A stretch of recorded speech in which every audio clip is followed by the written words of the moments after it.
오늘은 암전쌀에 대해서 살펴보겠습니다. 이것도 살기인데요. 암전이니까 암자는 보이지 않는다는 뜻으로 사용되고 있고 전자는 화살전자입니다. 그래서 보이지 않는 화살 이렇게 보시면 되고요. 실제 형국을 가서 보면 이러한 형국이 많은데요. 보이지 않는 화살처럼 주변 환경의 변화에 따라서 자기 집안에 불리한 영향을 주는 경우가 많습니다. 그런데 이런 것을 눈치를 못 채고 있는 거죠. 어느 땅을 보러 갔는데 그 전원주택지에서 집을 지은 걸 보니까 집 뒤편에 도로가 있었습니다. 그러면 그림을 한번 그려볼까요? 이렇게 큰 도로 옆에 집이 토지를 분할해서 세 필지가 있었는데요. 중간에 건물을 하나 지었습니다. 그리고 뒤편을 가기 위해서는 도로가 소로가 하나 있었는데요. 그 소로가 이런 식으로 되어 있었습니다. 이런 식으로 해서 그래서 집 뒤편으로 도로가 있었죠. 이렇게 도로가 내려오는 도로가 있었습니다. 그래서 이 집, 중간 집을 충사하는 형국으로 되어 있는데요. 이것이 암전살입니다. 암전살. 보통은 대수롭지 않게 생각을 많이 하는데요. 이런 전원주택지뿐만이 아니고 단독주택 부지라든지 이런 곳을 가보면 도로에서 이런 형국이 많은데요. 경사가 심할수록 더 큰 화근이 될 수 있습니다. 방에 따라 차등이 있겠죠. 또는 사람에 따라서도 차등이 있을 수도 있으나 기본 원칙상으로는 이렇게 후면에서 도로가 직충하는 것은 흉한 것으로 간주하고 있습니다. 또 그것뿐만이 아니고 집의 좌측이나 또는 우측에 집이 있어서 그 집을 충사하는 형식으로 되어 있는 것도 암전살로 볼 수 있겠습니다. 명칭은 다양한 사람이 부여하기 때문에 단어가 비슷할 수는 있습니다. 그래서 그 단어를 붙인 취지를 좀 이해하시고 보시면 훨씬 더 빠른 이해가 가능할 것으로 보입니다. 가능하면 이런 살기, 주변 환경으로 인해서 나타나는 살기를 예방하거나 또는 그러한 자리를 피하는 것이 좋겠죠. 그래서 모르고 들어가서 타격을 입는 것보다는 알고 들어가서 해소를 하거나 아니면 다른 곳을 선택하는 것이 좋을 것입니다. 어찌됐든 이 암전살은 말 그대로 몰래 충격을 주는 것이기 때문에 당연히 소인배의 농간에 놀아날 수가 있습니다. 그래서 제목 하단부에 숨은 화살을 맞는 형국이라고 표현을 해드렸으니까 잘 생각해 보시면 암전살의 개념을 충분히 이해할 수 있을 것이라 생각합니다. 그래서 전원주택지, 단독주택 부지라든지 이런 곳에 상당히 많이 보이고 있습니다. 이런 걸 좀 참조하시기 바라고요.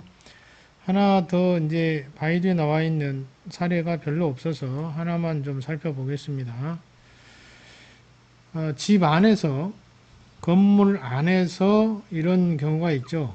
복도 끝에 있는 호실이 하나 있고 중간에 긴 복도를 지나가야 되는 경우가 있습니다. 또는 평수가 큰 집에서는 이렇게 긴 복도가 만들어지는 경우가 있는데 이런 긴 복도와 또 끝집 또는 끝 호실의 방이 마주 대하고 있으면 이것도 암전살로 보고 있습니다. 그래서 암전살이 되는 경우는 외부 환경의 변화로 인해서 만들어질 수도 있고요. 내부 건물의 구조를 이와 같이 긴 복도와 문이 마주보는 형식으로 만들었기 때문에 나타나는 현상일 수도 있습니다. 두 가지 다 가능하다는 것이고 암전살의 효과는 동일하게 나타난다고 보시면 될 것 같습니다. 자, 그러면 교재에 나와 있는 지문을 좀 보겠습니다. 사무실의 문과 긴 복도가 마주보고 있는 것을 풍수에서 암전살을 한다. 현대식 건물에서 자주 보이는 구조다. 한 개의 기다란 화살이 문을 향해 날아오는 형상이 된다. 이 경우 사무실 내에 있는 사람은 질병의 전환이 끊이질 않는다. 이것을 풀어주는 방법은 여러 가지가 있다라고 되어 있죠. 어쨌든 개념은 이런 것입니다. 이 지문을 읽고 또 그림으로 또 설명을 해드렸으니까 충분히 이해할 수 있을 걸로 보이고요. 하단부 그림에서도 측면에서 도로가 직충하는 경우 좌측 우측 다 가능합니다. 또 후면에서 도로가 직충하는 경우, 특히 이 후면에서 직충하는 경우는 상당히 심각한 문제를 일으킬 수 있기 때문에 주의를 요합니다. 상당히 많습니다. 부동산 답사를 하다 보면 많이 보입니다. 그래서 이제 이런 것을 어떻게 재활을 해줄 것이냐, 실제 생활에서도 많이 볼 수 있는 살기이고, 만약에 이것을 선택할 수밖에 없었다면 어떻게 할 것이냐라는 것인데, 할 방법은 여러 가지가 있을 수 있는데, 첫 번째로 기린을 설치해서 화해를 해주기도 합니다. 기린은 상서로운 동물 중에 하나로 여기고 있죠. 그래서 옛사람들은 기린이 출몰하는 곳에는 항상 좋은 일이 가득했다라는 전설이 있습니다. 그래서 기린에 대해서 상당히 추승하고 있는데요. 이런 기린을 해당 방위, 즉 도로에 직충이 일어나는 곳에 설치합니다. 그럼으로써 살기를 풀어주는 효과를 거둘 수가 있는 것이죠. 또는 병풍을 설치하기도 합니다. 병풍을 설치해서 문으로 들어오는 살기를 예방하고자 하는데 목적이 있는 것이죠.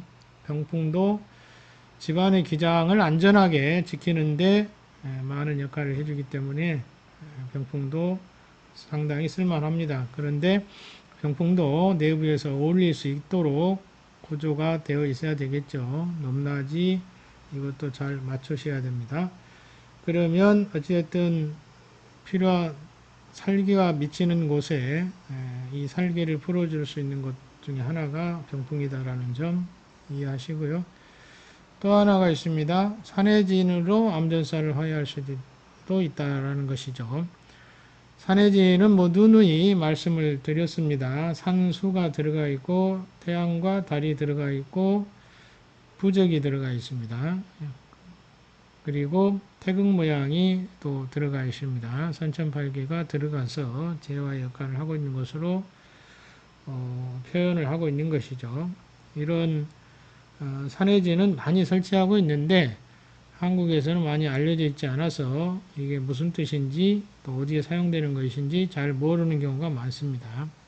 그러나 이 산해진은 상당히 많은 용도로 사용을 하고 있다는 점 이해하시고요. 또 하나는 뭐 비법으로 사용되는 것 중 하나가 광영법이 또 있는데 이러한 색다른 방법도 있습니다. 색상과 햇빛을 이용해서 하는 방법도 있고요. 자, 그래서 가능할 수 있는 방법을 찾아서 재활을 해보시는 것도 좋을 것 같습니다. 가급적이면 뒤에 도로가 직충하지 않는 것이 가장 좋습니다. 그리고 그 뒤에 도로가 길다면 길수록 엄청난 타격을 받을 수가 있습니다. 주의를 요합니다. 그래서 형기상으로 직충 충격을 받을 때는 그 충격의 효과는 반드시 발생한다는 점을 알고 계셔야 됩니다. 제가 전원주택지를 많이 가보는데요.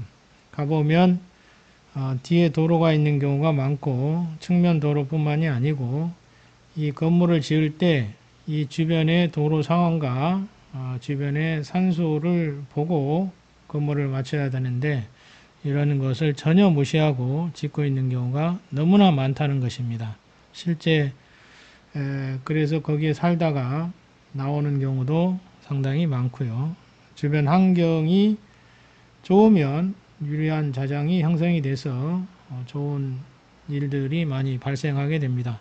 그렇지 않고 이렇게 창살에 해당되는 직충하는 살기가 주변에 있다면 그만큼 큰 불리한 영향을 받게 되는 것이죠. 이게 형상 자체는 에너지 작용 관계이기 때문에 물질과 물질 간에는 상호작용을 하고 있습니다. 그래서 이 주변 환경의 형상이 어떠한 형상이냐에 따라서 영향을 받게 되기 때문에 이런 형상이 매우 중요하다는 점을 늘 자각하시고 물건을 고르실 때는 꼭 참조해서 잘 판단하시기 바랍니다.